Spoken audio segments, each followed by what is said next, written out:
Hey Internet, today is National Pastry Day because we are still trying to fatten you up. The only logical next step is for you to meet me in the kitchen. Here are our ingredients. Now let's get into this recipe. Alright, first you want to mix up your flour and that little bit of salt. Now you want to start cutting in chunks of butter and then mixing it up until it looks like coarse crumbs. Now that that's looking nice and crumbly, you're going to want to take your egg yolk and beat it up in a separate bowl. Then you want to stir in that cold water.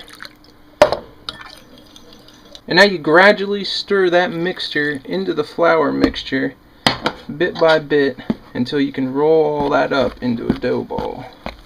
You want to take half of your dough, pop it over here on a floured surface, and then start rolling it out nice and flat. Alright, after you make a pretty big mess over here, you're going to want to put the dough in the bottom of a 9 by 13 inch pan. You're going to have it up the sides there, up all the sides. It's going to be kind of thin, but you can do it. I believe in you. Now go ahead and sprinkle on your cornflakes down the bottom of that dough there. You can add in a little extra if you don't feel like that was covered enough, but now you want to start laying in your apple slices. You're going to peel them, core them, slice them, and go ahead and lay in them apples. Once you have all your apples in there, go ahead and start sprinkling them with some cinnamon and with some sugar. And now you want to start rolling out the rest of that dough. It's got to fit on top of them apples over there. Alright, now lay that on top of everything and make it look as pretty as you possibly can, and then you want to go along the edges there and pinch both of the crusts together, seal it in real nice, and come on over here. We got some egg whites. We're going to beat these up until they're just a little foamy. And then you want to start brushing those egg whites on top of your crust. Be careful now. Now I'm going to bake this at 375 for 48 minutes. While that's baking, I'm going to mix up a little glaze, which consists of a little bit of milk, some lovely almond extract, and of course confectioner's sugar. Alright, now that that is baked, you want to hit it up with the glaze while it's still warm.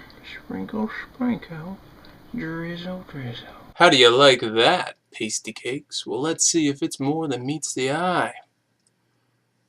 Doesn't look way appealing, but it does have a little pastry shell on top. It's still very hot. I might just burn my tongue right now. You probably can't see that. It's steaming. Don't have a lot of time to consume this beast.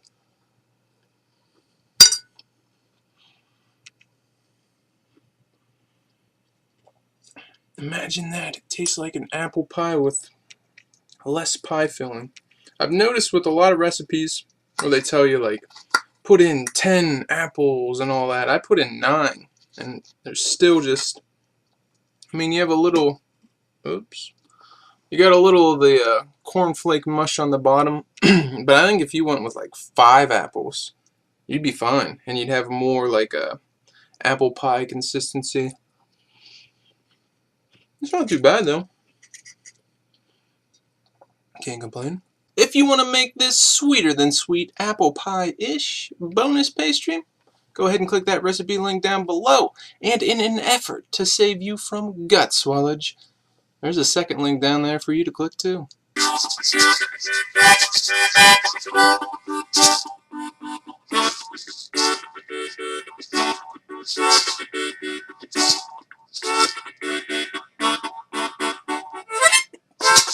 Like, comment, and subscribe.